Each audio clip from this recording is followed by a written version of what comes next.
ini kami akan menjelaskan sedikit tentang jaringan irigasi. Sebelum itu, perkenalkan, nama saya Ilham Jayadi. Dan saya Muhammad Rofi'i. Jadi kali ini kita berada di wilayah bendung daerah irigasi Ireng Daya yang mengairi luas lahannya yaitu 329,25 hektar. Dan disinilah tempat bendungnya yang menjadi jaringan irigasi di wilayah ini.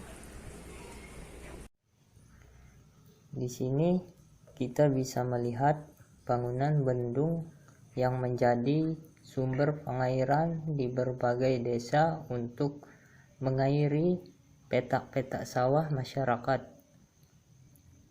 Selain untuk mengairi persawahan, bendung juga berfungsi untuk mencegah banjir, mengukur debit sungai, dan memperlambat aliran sungai sehingga menjadikan sungai lebih mudah dilalui. Masih banyak orang awam yang menilai bahwa bendung dan bendungan merupakan suatu bangunan konstruksi yang sama. Di sini kami akan menjelaskan sedikit perbedaan bendung dan bendungan. Bendung adalah sebuah konstruksi yang jauh lebih kecil dari bendungan, yang menyebabkan air menggenang membentuk kolam tetapi mampu melewati bagian atas bendung. Sedangkan bendungan merupakan bangunan yang dipergunakan sebagai penahan air sungai sehingga membentuk suatu waduk dengan cadangan air. Ini adalah bangunan rumah pengendalian pintu air. Pintu air ini merupakan saluran pembilas.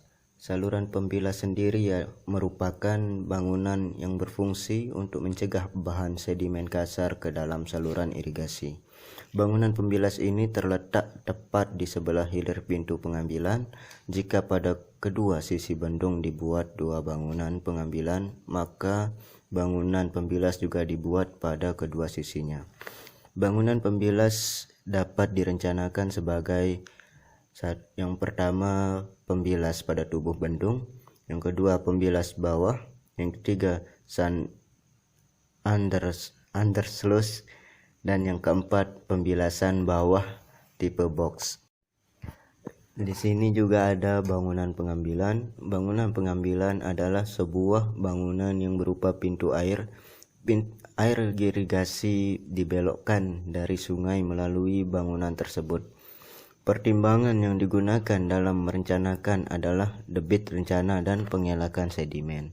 Bangunan ini dibuat untuk mengatur banyaknya air yang masuk ke dalam saluran sesuai dengan debit yang dibutuhkan dan untuk menjaga agar air banjir tidak masuk ke dalam saluran irigasi. Ya, ini adalah bangunan bagi. Bangunan bagi adalah bangunan irigasi yang berfungsi membagi air dan saluran dari saluran primer ke saluran sekunder atau dari saluran sekunder ke saluran sekunder lainnya. Ini merupakan saluran primer dari jaringan irigasi Bendung Ireng Daya. Saluran primer ini adalah saluran yang membawa air dari jaringan utama ke saluran sekunder dan ke petak-petak tersier yang diairi. Batas ujung saluran primer adalah pada bangunan bagi yang terakhir. Nah, ini merupakan saluran sekunder dari jaringan irigasi Bendung Ireng Daya. Biasanya, saluran sekunder menerima air dari bangunan bagi yang terletak di saluran primer atau sekunder. Saluran sekunder terdiri dari beberapa petak tersier yang kesemuanya dilayani oleh satu saluran sekunder. Batas-batas saluran sekunder pada umumnya berupa tanda-tanda topografi yang jelas, misal saluran pembuangan. Luas saluran sekunder biasanya berbeda-beda tergantung pada situasi daerah. Ini merupakan saluran tersier dari jaringan irigasi Bendung Irang Daya. Saluran ini menerima air irigasi yang dialirkan dan diukur pada bangunan sadap tersier. Saluran tersier harus terletak langsung berbatasan dengan saluran sekunder atau saluran primer, kecuali apabila petak-petak tersier tidak secara langsung terletak di sepanjang jaringan saluran irigasi utama. Saluran tersier mempunyai batas-batas yang jelas, misalnya parit jalan, batas desa, dan sesar medan. Ukuran optimum suatu saluran tersier adalah antara 50 sampai dengan 100 hektar.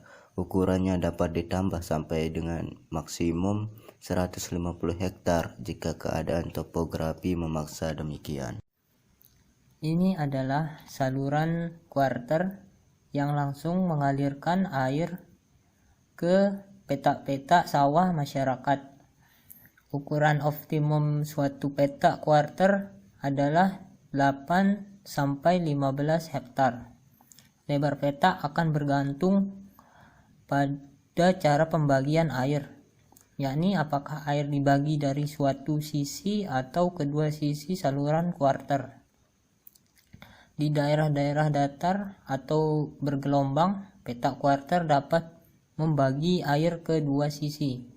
Dalam hal ini, lebar maksimum petak akan dibatasi sampai 400 meter.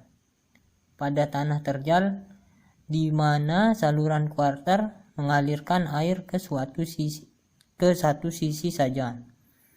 Lebar maksimum diambil 300 meter. Panjang maksimum petak ditentukan oleh panjang saluran kuarter yang diizinkan.